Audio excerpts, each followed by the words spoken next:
இந்த திராவிட ஆட்சி எப்பவுமே ஓட்டை குறி வைக்கும். நாட்டை பற்றி கவலைப்படாது, மக்களை பற்றி கவலைப்படாது.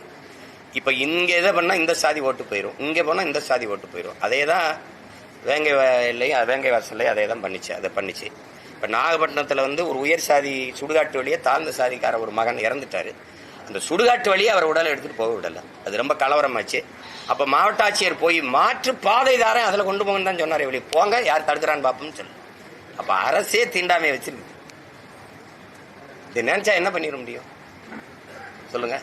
வாக்கு செலுத்துறதுக்கு துணை ராணுவ படையை கொண்டாந்து வச்சுக்கிட்டு, காவல்துறை வச்சுக்கிட்டு எங்களை பாதுகாப்பாக வாக்கு செலுத்த வைக்கிறேன், நீங்கள் எங்களை பாதுகாப்பாக வழிவிட வைக்க முடியாது. அப்போ எதுக்கு தான் அதிகாரம் இருக்கு? எதுக்கு பேசுறீங்க நீங்க?